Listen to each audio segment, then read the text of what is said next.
India's goods trade deficit for October rose to an all-time high of $41 billion due to an all-time high gold import bill of $14.7 billion.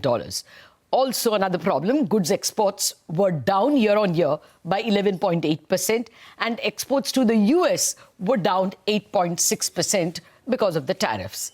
Meanwhile, although brokerages like Goldman Sachs tell us that they are turning positive on Indian equities, dollar outflows by foreign funds have continued right up to November. So, where does all this leave the Indian current account deficit, the macro number, and where does it leave the rupee? I have with me Neeraj Gambhir, the executive and head Treasury Markets and Wholesale Banking Products at Axis Bank, and Anubhuti Sahay, the economist from Standard Chartered Bank.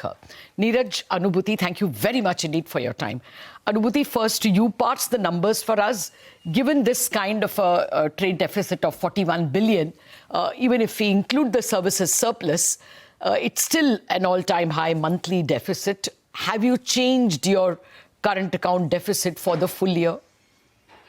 Latha, we have not changed our full year forecast. We are still at minus 1% of GDP for current account. And, there are a few factors which probably keeps us a little bit more. I mean, we kept initially also we started with a wider than the market forecast on current account deficit. Just few things which I would like to highlight is that this number is clearly worrisome when it comes to this whole $41 billion. And there are few interesting nuances when you start looking at the details. First is we are all focused on gold for the right reasons because it came at 14 billion of an import value for just one particular month. But the bigger point there is that it's not that volumes have not taken a hit. Volumes have contracted, but of course it's a pure price effect. What has not worked well for Indian current account deficit is that we all assumed that with almost a 10% correction since the start of the year, with lower oil prices, our oil deficit will change. Our oil deficit has remained absolutely the same as last year when oil prices actually averaged at 78. And that is because the volumes are much higher. Now, if the volumes correct, what we also notice that Indian consumption has not increased. Our exports are falling, but our oil deficit continues to remain absolutely the same. Is there a front loading? Or do we see a continuation of this large amount of oil imports going forward? I think that's one big question mark. We should also see some positive seasonality playing out, especially for non-oil, non-gold in the Q4. And that should also help. But net-net, our view still remains pretty intact that for this financial year, we will see current account deficit staying closer to minus 1% of GDP. Okay. Just a quick word on oil before I get to Neeraj. This oil deficit, the fact that we are continuing to import larger quantities despite the fall in price, could also mean that the domestic economy is sticking well, isn't it? It's consuming more fuel. Yeah, that was our hypothesis. But when you start looking at Petroleum Ministry's data, consumption is not picking up. It's a very minimal increase of 1%. But if you look at the Commerce Ministry data on volume, and please, I would like to flag that the Commerce Ministry data is only for the first half of FY26. The growth is 10%. Okay. And exports are actually also following. So that's one big piece which we need to get a far more clearer answer because a similar trend of lower prices, higher volumes have happened in 2015, 2016, but those also happened with increased domestic consumption. Okay, I get it. So basically it could be just stocking because the prices are lower. It may not reflect higher consumption. Okay, Neeraj, I want to get to the currency. You know, when you get this, first, thank you for joining us. When you get such a big number, an all-time high trade deficit and exports getting this whammy from tariff, do you think that it's going to have a worse sentimental impact on the currency? It's now not just capital flows, but also the current account. Yeah, so I think certainly from a sentiment standpoint, it does have a negative impact because this is a pretty large number and nobody anticipated this number. But if you peel the onion, you will realize that a large part of that is gold.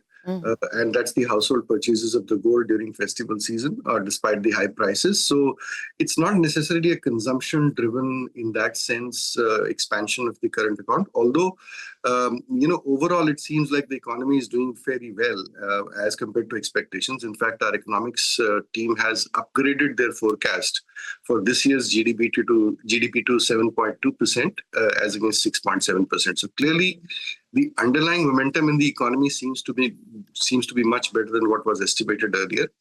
Net, I think we will see probably 1.1 to 1.2% of current account deficit this year, which is higher than what we saw last year of 0.6%. So clearly, there is a widening of the current account deficit, and capital flows have not really picked up. So clearly, the overall BOP is likely to be in some kind of a negative. Our estimate is about $25 to $27 billion negative, and that's the amount of intervention that we will see Reserve Bank doing to support the currency. Okay. Well, this is perhaps one of the, I believe this is the first time that for 2 continuous years, the balance of payments is a negative. Until now, the BOP used to be positive. There was one odd negative year. Do you think that will mean that there are going to be, more pressure on the currency? Do you see us crossing 89 this year?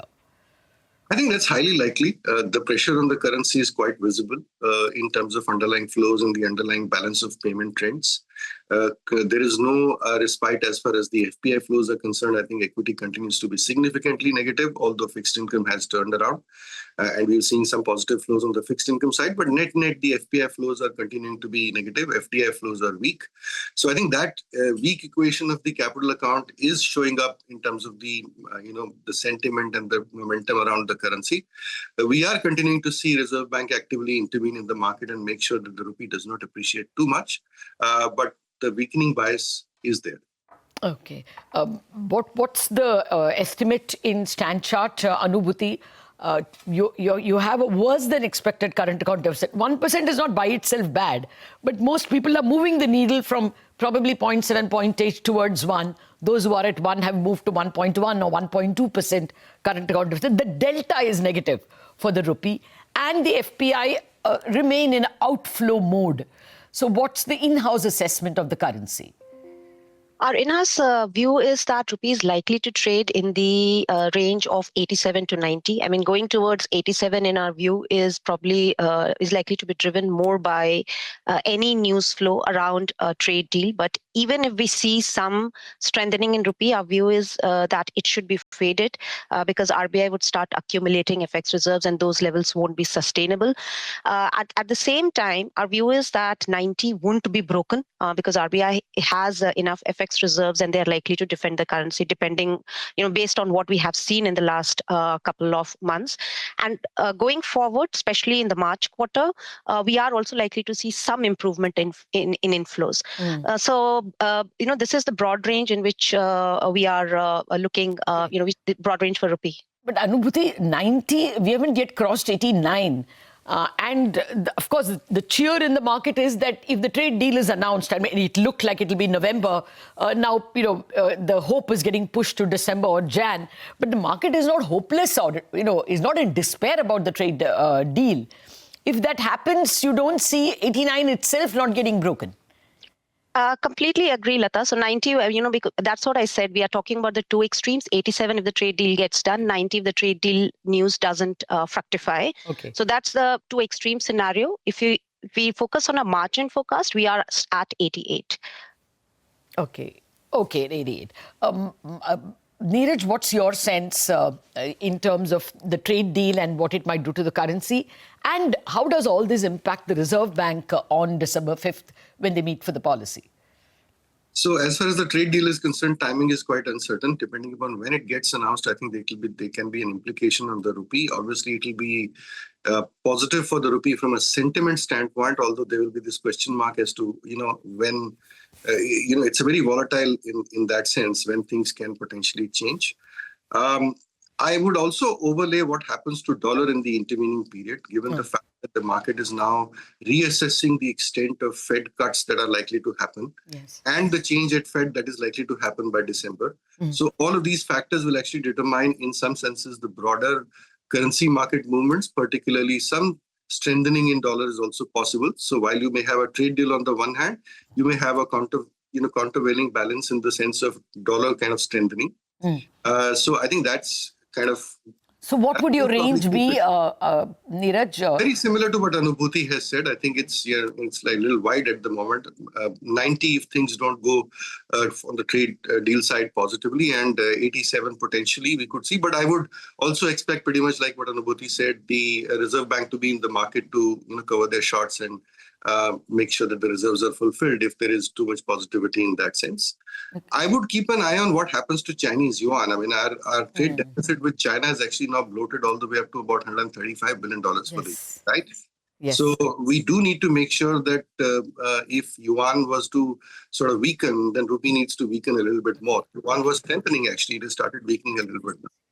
Yeah, okay. We will show you the comparative currencies, how much RMB and how much... the RMB has actually appreciated about 0.25% versus the dollar. The rupee has depreciated 3.3%.